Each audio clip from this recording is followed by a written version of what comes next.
हमारे पंजाबी में संशय को दो चित्ता कहा गया है।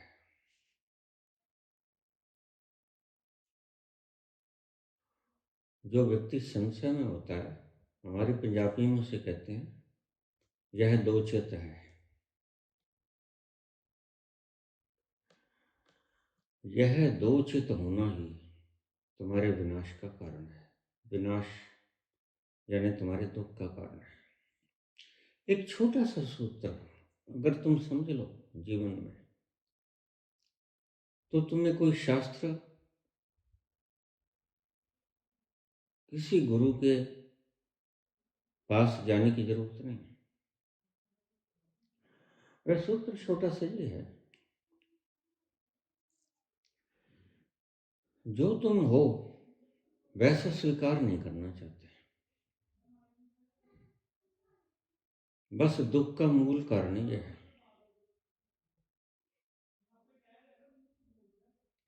अगर व्यक्ति जो है उसे स्वीकार कर ले, तब तक क्षण सुखी हो जाएगा।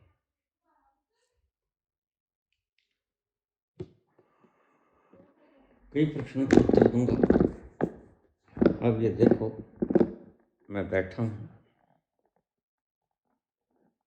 ठंडी बहुत पड़ रही है, ऑपरेशन आंख का हुआ है, दर्द हो रहा है। ऐसे मौकों पर वीडियोस बनानी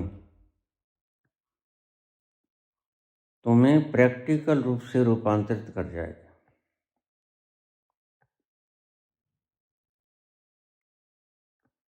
दर्द हो रहा है, लेकिन आंख में दर्द है, काला चश्मा लगाए, और मैं जान रहा हूं कि दर्द आंख में है, भयंकर दर्द है। अगर मैं इसके साथ मिल जाऊं, दर्द के संग हो जाऊं, तो मैं दर्द हो जाऊंगा। वह मेरे दुख का कारण होगा। अगर मैं इस दर्द को साक्षी रूप में देख लूं कि दर्द आंख में हो रहा है, और मैं उसको निरंतर इस दर्द को होते हुए देख रहा हूं, तो मेरी भ्रांति खत्म हो गई। दर्द तो रहा, दुख न रहा। अब समझिए दुख और दर्द का क्या फर्क है। दर्द स्वाभाविक है, हो रहा है। अगर तुम कृष्ण को काटोगे तो दर्द कृष्ण को भी उतना ही होगा जितना आपको हुआ। लेकिन कृष्ण, मंसूर जैसे लोग, अंग अंग काट दिया जाता है, ईसा को सूली चढ़ाया जाता है, हाथों पांव में कीलें ठोकी जाती हैं। दर्द तो होता है उन्हें, जैसे मुझे अभी हो रहा है दर्द आंख में। और तुम कहोगे बाबा आराम करने का दिन है। हाँ, आराम करने का दिन है, कर रहा हूं। लेकिन ऐसी घड़ियां रोज रोज तो आती हैं। अब ऑपरेशन हुआ, दर्द हुआ, साक्षात प्रैक्टिकल रूप में देखिए, मैं ठंडी में क्या कुछ बांध के बैठा हूं, आंख में दर्द है। दर्द के संग हो जाऊं तो मैं भी दर्द हो जाऊंगा। दर्द को दूर बैठा अपने स्वभाव में साक्षी रूप में मैं बैठा रहूं, स्थिति प्रज्ञ हो जाऊं, तो दर्द अलग हो जाएगा मेरे से।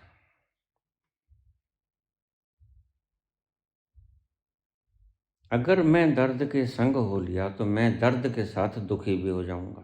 दर्द तो है ही है।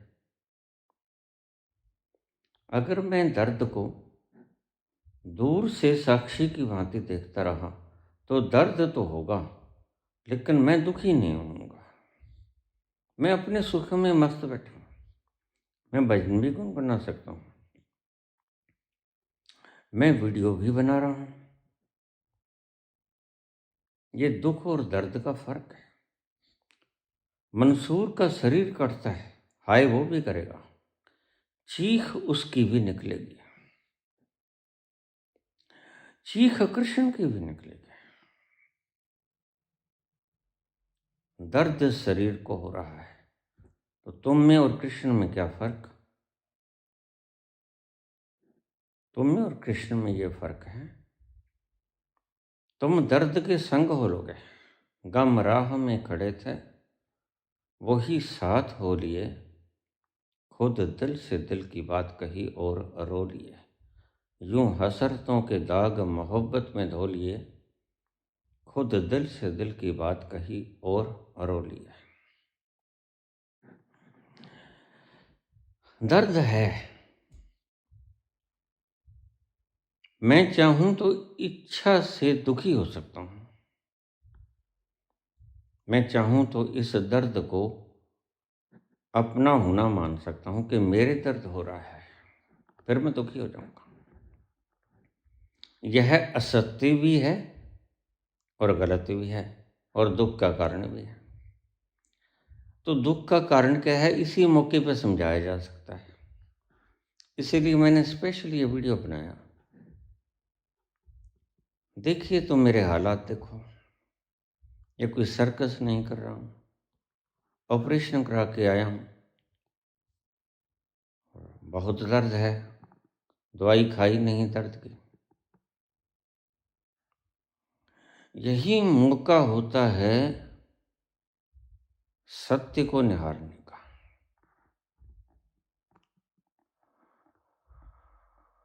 और तुम उसी से चूक जाते हो। मंसूर का हाथ पांव काट लिया गया, लेकिन वो हंसता रहा। उसका गुरु जुनैद जानता था कि इसे दर्द नहीं हो रहा, यह दर्द को होते हुए देख रहा है।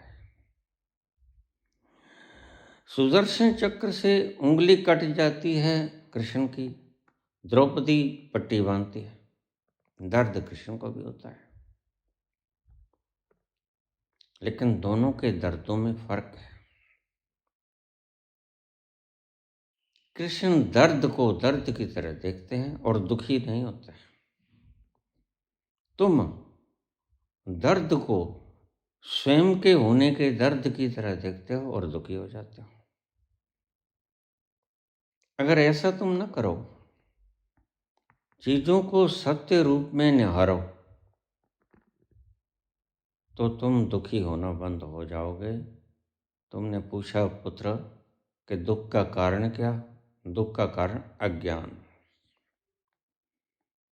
अज्ञान यानी दर्द तो है, वो तो मिटेगा नहीं, लेकिन वो तुम्हारी आंख में हो रहा है। तुम दर्द के संग हो लोगे तो तुम भी दर्द हो जाओगे। अगर दर्द को होते हुए दूर से निहार लोगे, जहां तुम वास्तव में बैठे हो, तो फिर दुख का कोई कारण शेष नहीं रह जाता।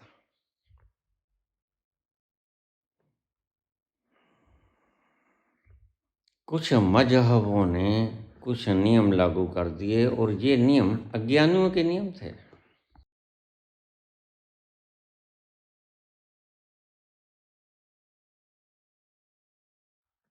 जब मंसूर अपने खुद तक पहुंचता है और खुदा हो जाता है, यह सत्य भी है। तुम भी पहुंच सकते हो अपने खुद तक और खुदा हो सकते हो।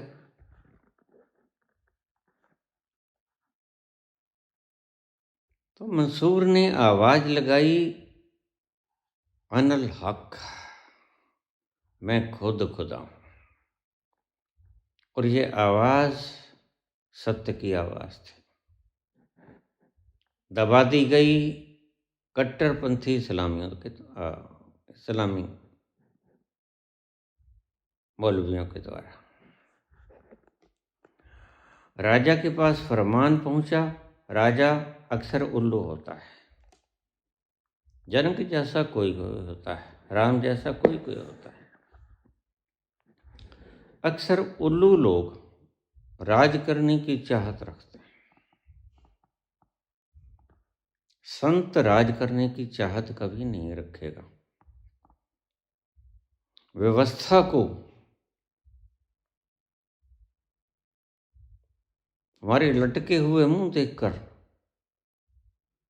व्यवस्थाओं को ठीक करने की बात कह देगा, ऐसे कर लो ठीक हो जाएगा। जैसे डॉक्टर चिकित्सक तुम्हें दवाई लिख दे, ये दवा ले लो तुम्हारा रोग दूर हो जाएगा, ऐसे ही संत है। तुम तकलीफ में हो, अभाव में हो, झुग्गी झोंपड़ियों में हो, सर्दी में ठंड लगती है, गर्मी में गर्मी लगती है, तो संत तुम्हारे इस दुख से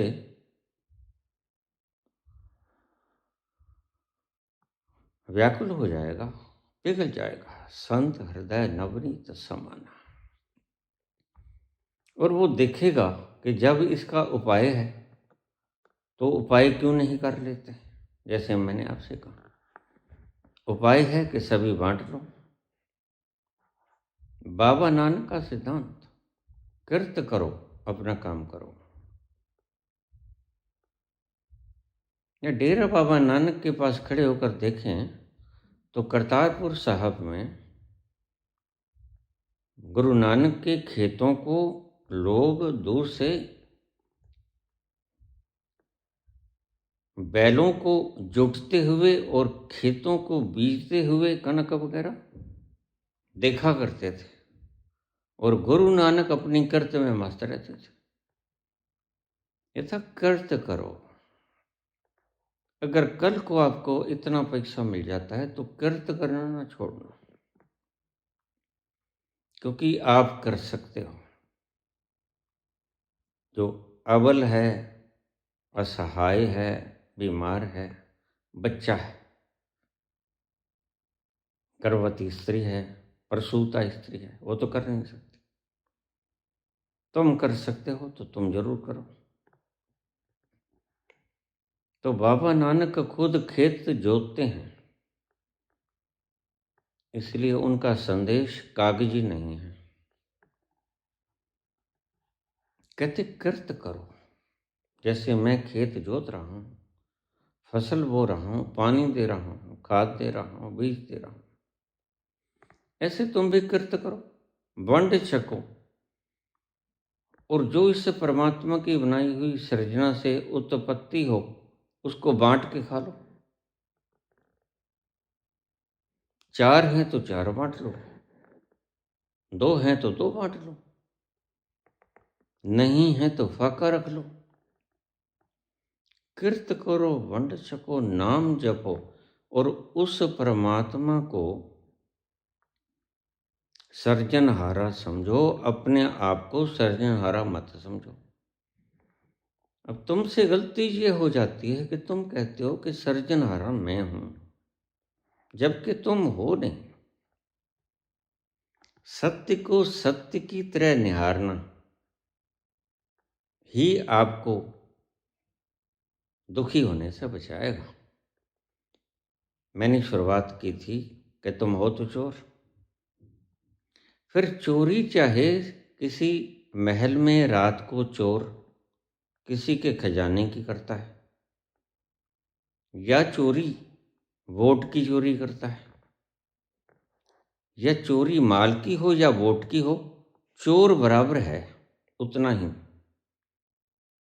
जितना पनिशेबल आपके घरों से आपकी मुद्रा या माल चुराने वाला चोर होता है, उतना ही तुम्हारी स्वतंत्रता को प्रणालियां जो तुमने इकट्ठा होकर समूह में विकसित कर ली, उनको चुराने वाला भी चोर होता है। और याद रखना, उन चोरों का संग देने वाले भी चोर होते हैं। तो गुरेज मत करना। अगर आप वास्तव में चोरी कर रहे हो तो आपको कोई चोर कह दे तो अपनी शक्ति का दुरुपयोग करना अपने आप को दुखी करने के अलावा और कुछ नहीं होगा। तुम तो जानते नहीं, अभी अज्ञानी हो। तुम ये कहते हो किसने देखा, किसी आदमी ने देखा, उसको मार मुकाओ। फिर किसी और ने देख लिया, उसको मार मुका दो। किसी का एक्सीडेंट करवा दो, किसी को किसी के हाथों गोली मरवा दो, किसी को प्लेन क्रैश करवा दो, किसी को कुछ करवा दो, किसी को कुछ करवा दो। यह है ओछी राजनीति। इसमें ओछी राजनीति कहता हूं। अगर तुम चोर हो तो फिर तुम निश्चित रूप से अगर मानते हो कि वाकई ही मैं चोर हूं और तुम्हें चोर कहने पर तुम्हें कोई आपत्ति नहीं मिलती होती और तुम ये चिल्लाते नहीं फिरते कि मुझे चोर क्यों कहा जाता, तुम एक्सेप्ट करो पूर्ण प्राणों से कि हाँ मैं चोर हूं, फिर तुम्हारे दुख का कारण तिरोहित हो जाएगा। देखिए, इन शब्दों को ऐसा मत समझना कि मेरी आंख में दर्द हो रहा तो मेरे कोई दिमाग हिल गया है। नहीं, आंख में दर्द हो रहा है तो दिमाग सही काम कर रहा है। नर्व्स इस सारी सूचनाओं को एक्सेप्ट कर रही हैं कि यहाँ दर्द हो रहा है। ब्रेन की नर्व्स बिल्कुल बखूबी सही काम कर रही हैं।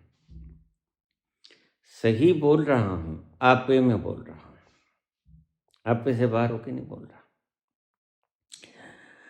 तुमने पूछा कि दुखी क्यों है? दुखी तुम अपने कारण दुखी हो, और जिस चीज के लिए जिम्मेदार तुम हो उसके लिए जिम्मेदार दूसरे को मत ठहराओ। अगर ऐसा करोगे तो फिर तुम दुख से कभी मुक्त नहीं हो सकोगे। तुम चोर हो तो मानो कि मैं चोर हूं। और मजे की बात यह है कि जब तुमने मान लिया कि मैं चोर हूं तो तुम में परिवर्तन शुरू हो जाएगा। तुम चोर ना रह पाओगे, क्योंकि चोरी तुम्हें दंश देती है। कोई तुम्हें चोर कह दे तो वह तुम्हें लड़ता है, चुभता है, फिर तुम चोर ना रहोगे, बदलाव शुरू हो जाएगा। ट्रांसफॉर्मेशन होना, बदलाहट होना शुरू हो जाएगा। तुम खुद को ही तंग करने पे उतारू हो, तुम ही तुम्हारे दुश्मन हो। इसीलिए कृष्ण ने एक वाक्य कहा, आत्मा ही आत्मा का शत्रु और आत्मा ही आत्मा का मित्र है। इसका सही अर्थ यही है।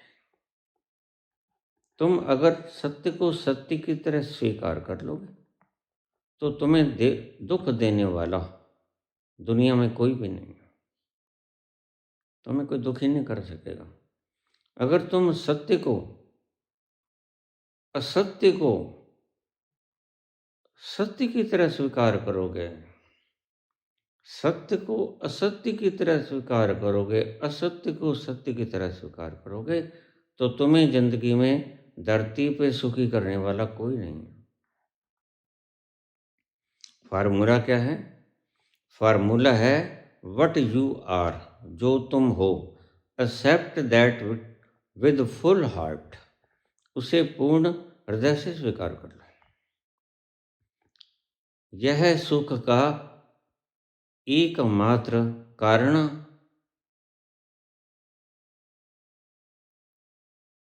है।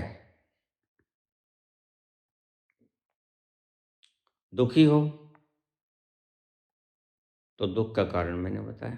तुम जो हो उससे विपरीत अंतर्द्वंद में तुम फंसे हुए हो। तुम हो तो डाकू, हो तो चोर, लेकिन तुम चाहते हो कि दुनिया मुझे सम्मानित करे कि मैं संत हूं। फिर तुम वस्त्र भगवा डाल लो, फिर तुम गंगा स्नान करने की सर्कस करो। इससे लोग भ्रमित भी हो जाएंगे कुछ लोग, उन्हें मैं मंद बुद्धि कहता हूं। जो सत्य को बिना जाने स्वीकार कर ले वह मंदबुद्धि होता है। दूसरा प्रश्न आया कि कृष्ण को चोट लगती है तो दर्द होता है। हाँ, कृष्ण के शरीर को दर्द होता है। तुम में और कृष्ण में 1985 से पहले जो विजय वत्स था 1985 के बाद समाप्त हो गया 28 अक्टूबर। उससे पहले दर्द होता पेट में, तो विजय वत्स के पेट में दर्द नहीं होता था, विजय वत्स के दर्द होता था। 85 में ये घटना घटने के बाद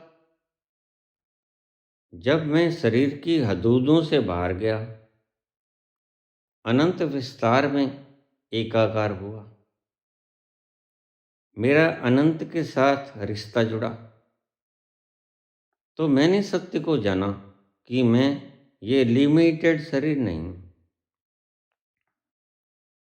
बल्कि लिमिटलेस वो अनंत हूं मैं, जिसकी कोई हदूद या बाउंड्री नहीं होती। तो फिर दर्द होता है, दर्द तो होगा। वह देखो, you can take anaesthesia, operation में तुम ले सकते हो, लेकिन ध्यान रखो दर्द फिर भी होता होगा। एनेस्थीसिया के कारण तुम्हें पता नहीं चलेगा। डॉक्टर से पूछो तुम, वो तुम्हारी ब्रेन के कनेक्शन को काट देते हैं नर्व के साथ, जो सूचनाएं पहुंचाती हैं तुम्हारे ब्रेन को, वो नर्व्स को काट देते हैं, संबंध विच्छेद कर देते हैं। तो दर्द तो होता है लेकिन तुम्हें पता नहीं चलता। ऐसे ही तुम एनेस्थीसिया लेकर सत्य से कनेक्शन तोड़ सकते हो। तुम्हारे धर्म सही मायने में एनेस्थीसिया हैं। 5 नाम जप लो, राधे राधे कर लो, ये एनेस्थीसिया हैं। और बिल्कुल मार्कस ने 100% सही बात कही, यहां तक उसने सत्य पा लिया था। कहते धर्म अफीम का नशा है। सुंदर बात, और उतना ही बोला वो, लेकिन उससे आगे जो बोला वो बुद्धि के सोच के कारण बोला। कहता ईश्वर ईश्वर कुछ नहीं है। जहां वो गलत हो गया, क्योंकि ईश्वर को उसने खोजा नहीं। जिसको खोजा नहीं उसको इनकार भी कैसे करोगे? उसको स्वीकार तो कर सकते हो आफ्टर एनलाइटनमेंट। तुम खुद ही को जानकर तो कह सकते हो अहम ब्रह्मस्म, और हमारे संतों ने उद्घोष भी किया कि मैं खुद खुदा हूं। चाहे इस्लाम इस बात की इजाजत नहीं देता कि तुम खुदा हो, यह बोलना अपराध है। अगर बोलोगे तो दंडित होगे। ऐसे कानून हम बना सकते हैं सत्य से विपरीत, और इस्लाम में बना दिए गए। तो उसके गुरु ने कहा जुन्नैद ने कि देखो, राजा का फरमान आया है, मंसूर मैं तुम्हारा गुरु हूं, भला कि मैं जानता नहीं कि मैं खुद खुदा हूं। तो मंसूर कहने लगे गुरुदेव, ये कैसे हो सकता है? जिसने मुझे बताया हो रास्ता, तो वह तो मंजिल के ऊपर जाकर मेरे से पहले दिखाया कि मैं खुद खुदा हूं, तो फिर मैं चुप क्यों हूं? जो नैद ने कहा। तो मंसूर को बात तो जची, लेकिन मंसूर कहता जुन्नैद से कि गुरुजी मैं क्या करूं? ये बिल्कुल ठीक है कि आपने भी जान लिया है कि तुम खुद खुदा हो, लेकिन क्योंकि पाबंदी है, नियम है, कानून है इस्लाम के कि तुम खुद खुदा नहीं हो, बस ला इलाहा इल्लल्लाह मोहम्मद और रसूल अल्लाह। अल्लाह का सिर्फ एक ही पैगंबर है और वो मोहम्मद है, तुम नहीं हो। वो कहते हैं मैं इस चीज को स्वीकार कैसे करूं? अकेले मोहम्मद ही कैसे पैगंबर है जब मैंने खुदा होके देख लिया? गुरु ने कहा तो क्या मैं नहीं जानता, मैं भी तो जानता हूं। मंसूर कहने लगा बिल्कुल आप जानते हो, लेकिन मैं क्या करूं, मुझसे तो नहीं रहा जाता। तो कोई सत्य को नियमों में बांधकर चुप रह सकता है, जो नैद की तरह है। कोई सत्य को देखकर चुप नहीं रह सकता, वह घोषणा करेगा मैं खुद खुदा हूं। तो मंसूर ने कहा मैं नहीं रुक सकता, मैं बोलूंगा जो सत्य है। तो फिर जुनैद ने कहा फिर ठीक, बोलो। अगर तुम इतने ही मजबूर हो तो फिर बोलो, लेकिन काट दिए जाओगे। तो मंसूर हंसा, गुरुदेव आप कह रहे हो? तो जुनैद चुप हो गया। जुनैद के पास कोई जवाब नहीं था। जुनैद कहता पुत्र तुम ठीक कहते हो, कटोगे तुम तो नहीं, नैनम छिदंती शस्त्राणि, जलोगे तुम नहीं, नैनम दहती पावका, न चैनम क्लेदंतापो, न शोषयति मारुतः, पानी तुम्हें गलाएगा नहीं, हवा तुम्हें सुखाएगी नहीं, तुम इन सब से पार अजर अमर शाश्वत हो। तो फिर मंसूर कहने लगा मैं क्या करूं, वह विराट इतना है। गुरुदेव क्या आप सोचते हो वह आई और मुझसे बुलवाई कि बोल मैं खुदा हूं, तो भला के मैं रोक सकता हूं अपने आप को? जुनैद कहता बिल्कुल नहीं रोक सकता पुत्र, तो रुक भी मत, अब मैं तुम्हें रोकूंगा भी नहीं, क्योंकि यह सत्य है।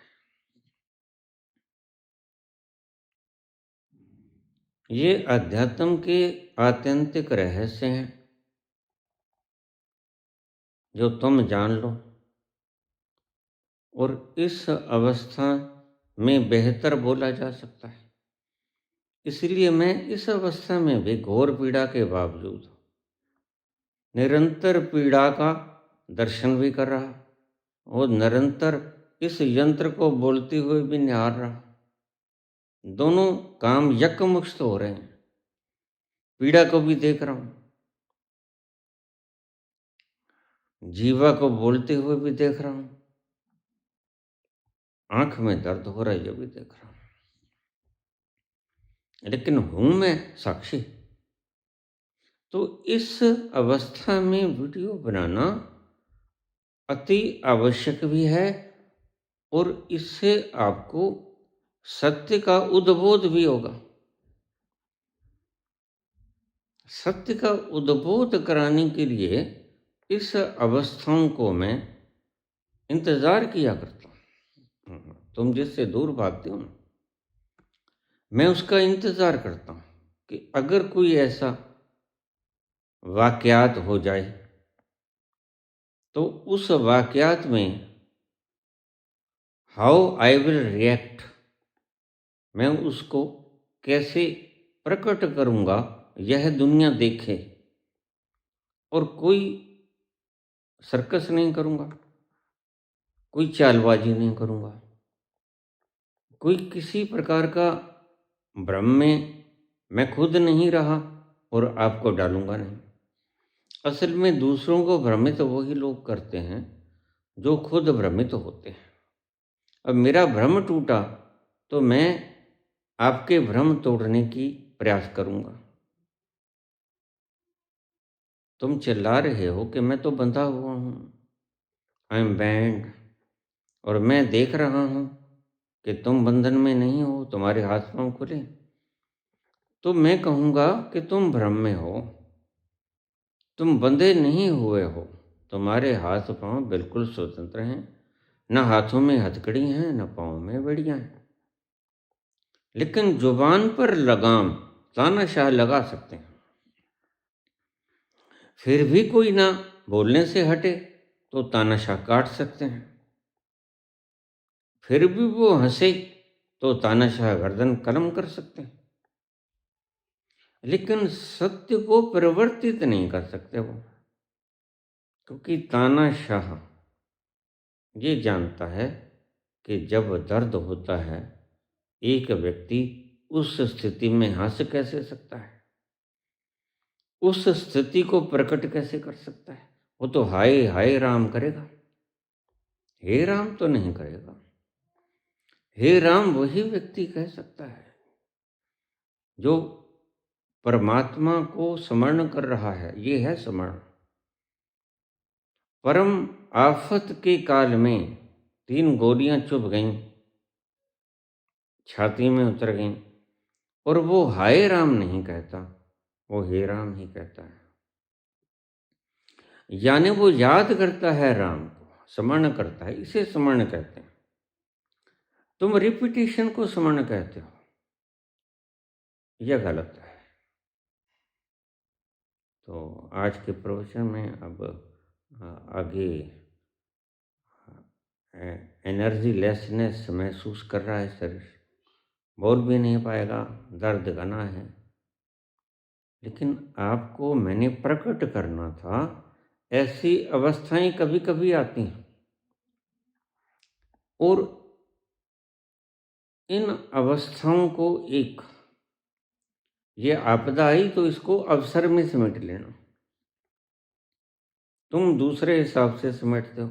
नानक कहते हैं इसको स्वीकार कर लेना, यह तुम्हारे लिए अवसर बन जाएगा परमात्मा तक पहुंचने का। मेरे पुत्र की हत्या कर दी, हत्या थी वो, मैं जानता हूं। तो उसकी डेड बॉडी पड़ी, लेकिन मेरी आंखों में अश्रु एक भी नहीं। तो मेरे शिष्यों ने कहा ये पागल हो जाएगा, पहले भी बता चुका हूं।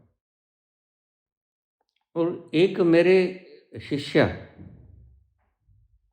लिपट के रोने लगी ऊंचे ऊंचे कि मैं रोऊं किसी ढंग से। जैसा हम होते हैं वैसा हम सोचते हैं कि मैंने इस रुदन को दबा लिया, लोक लाज के कारण, जैसे हम सब चीज़ों को दबा लेते हैं। लेकिन मैं वो दबाने वालों में तो है नहीं। अगर कुछ प्रकट होता तो मैं रोता।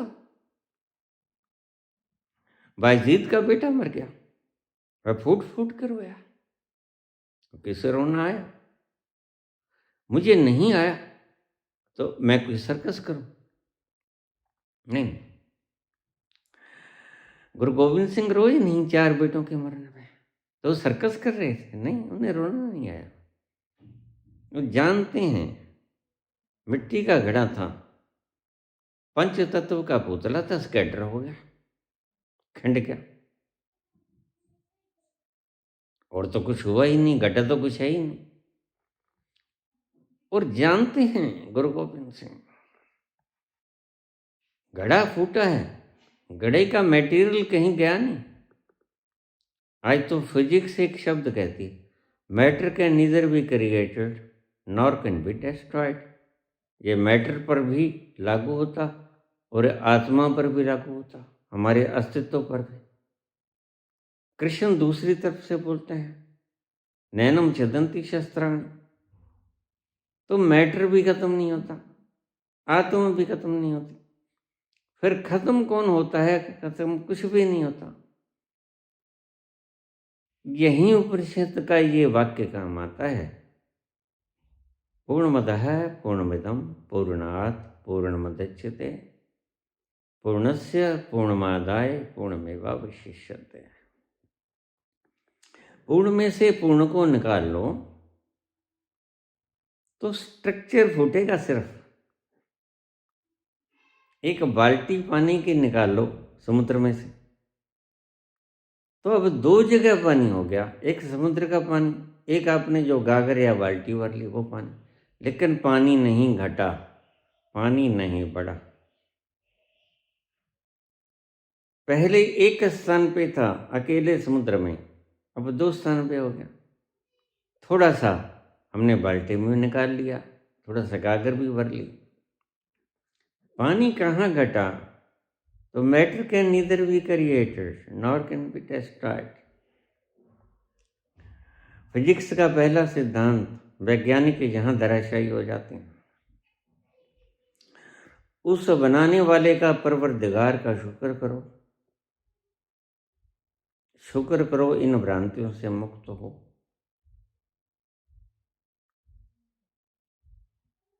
एक शब्द आता है, राज करेगा खालसा, आकी रहे न कोई। आकी जो सर्कस करता है, जो मले फेंकता है, जो गलत प्रचार करता है, जैसे प्रचार मीडिया।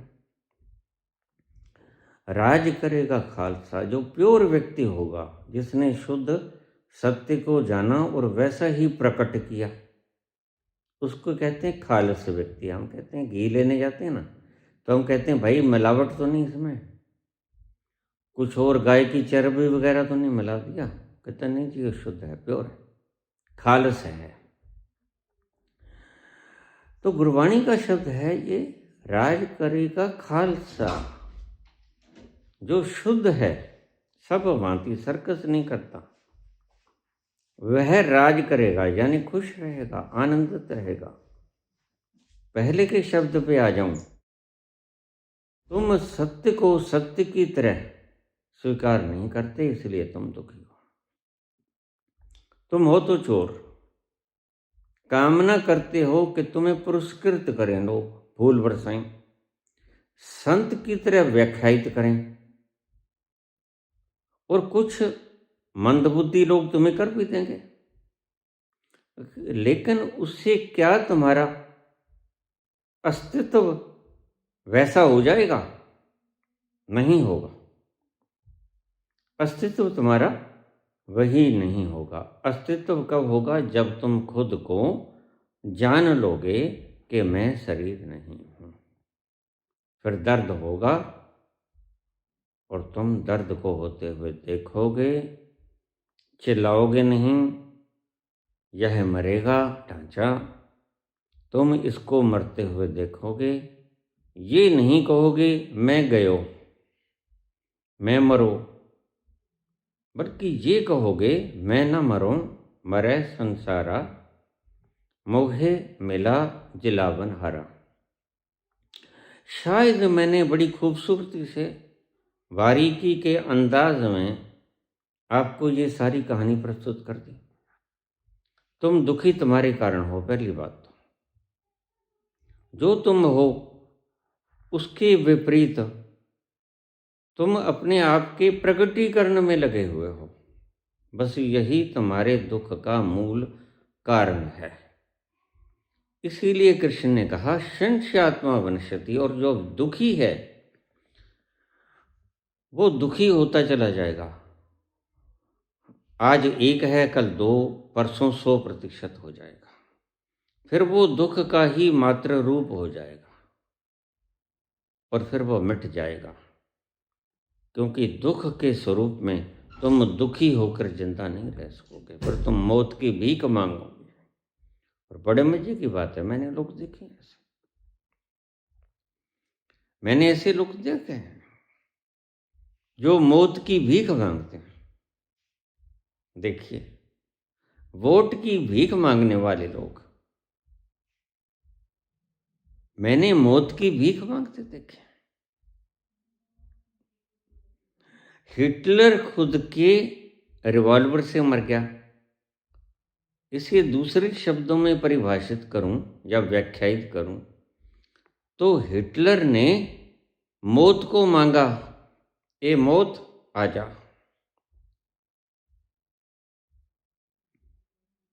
पहले तानाशाही से हुकूमत मांग रहा था,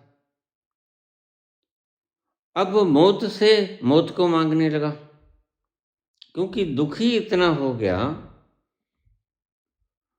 कि उसने मुसोलिनी का हाल देख लिया था। मुसोलिनी इतनी बुरी तरह से मरा तड़प तड़प के,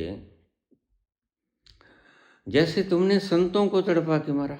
ईसा का क्या कसूर था जिसने कहा कि लव इज गॉड? कोई कसूर था उसका? नहीं। लेकिन वो तुम्हारे रास नहीं आया। तुम अज्ञानियों ने जो नियम कायदे कानून बना दिए, वो अज्ञानता के कारण बना दिए। संत उसको कैसे मानेगा? मानेगा तो यह जानता हुआ मानेगा, जुन्नैद की तरह, कि जानता तो हूँ मैं खुद खुदा हूँ, लेकिन इस्लाम की तुम्हारी बात को फिर भी तुम समझाने से समझोगे नहीं। तुम मंदबुद्धि हो, इसलिए मैं भी स्वीकार कर लेता हूँ, लेकिन तुम्हारे हजूम में शामिल नहीं होऊंगा। तो जुनैद कभी इस्लाम के हजूम में शामिल नहीं हुए। उसने कहा ठीक है, तुम मानो, मैं तुम्हारा विरोध नहीं करूंगा। मंसूर ने क्या किया? मंसूर ने हजूम में शामिल तो हुए नहीं, वर्ण हजूम के विपरीत बोलना शुरू कर दिया। उसने कहा नहीं, यह तुम्हारा शब्द गलत है। ला इलाहा इल्लल्लाह मोहम्मद और रसूल अल्लाह, यह शब्द तुम्हारा गलत है और मैं इसे नहीं मान सकता। क्यों? मैंने जान लिया कि सिर्फ मोहम्मद ही रसूल नहीं है, मोहम्मद ही पैगंबर नहीं है, वरन मैं भी सीमाओं के, उन अखंड सीमाओं के पार चला गया हूं। जो जानेगा वो तुम्हारी अज्ञानताओं को मानेगा नहीं, और अगर मानेगा तो जुन्नैद की तरह मानेगा। ठीक है भाई, तुम मंद बुद्धियों की तादाद ज़्यादा है, तो जानता तो मैं हूँ जो सत्य है, लेकिन मैं बस तुम्हारा विरोध नहीं करूँगा। समझ गए? मेरे ख्याल में आप मेरी बात को बड़ी बारीकी से समझ गए होंगे। मैंने बड़ी बारीकी से इस अवस्था में समझाने की चेष्टा की है, क्योंकि इसी अवस्था में समझाया जा सकता है। अगर कुंती भगवान कृष्ण जैसे विराट तत्व से झोली फैला के दुख की दर्द की भीख मांगती है, तो वह मूर्ख नहीं है, सबसे बड़ी समझदार वही है जो दुखों को स्वीकार ही नहीं करती बल्कि मांगती भी है। वो बुद्ध की तरह है जो धन को अस्वीकार ही नहीं करता वरन त्याग भी कर देता है।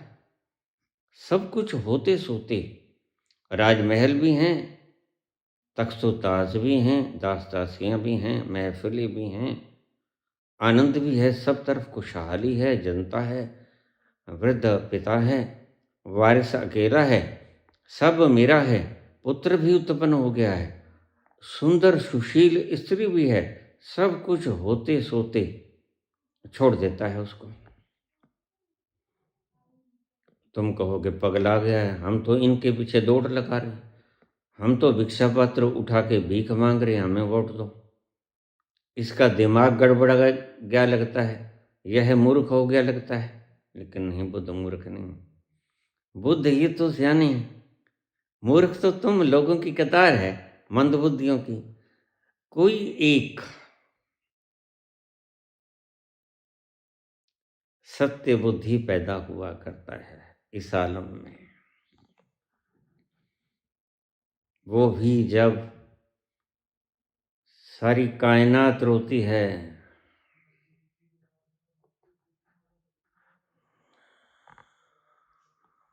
बड़ी मुश्किल से होता है चमन में दीदावर पैदा।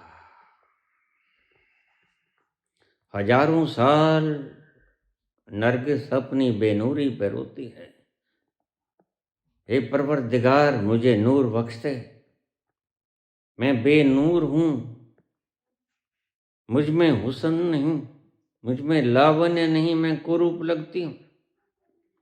हजारों साल नरगिस अपनी बेनूरी पे रोती है, बड़ी मुश्किल से होता है चमन में दीदावर पैदा। कोई एक दीदावर पैदा होता है और आप उसको काट देते हो, आप उसको गालियां निकालते हो, उसके मुंह पे थूक देते हो,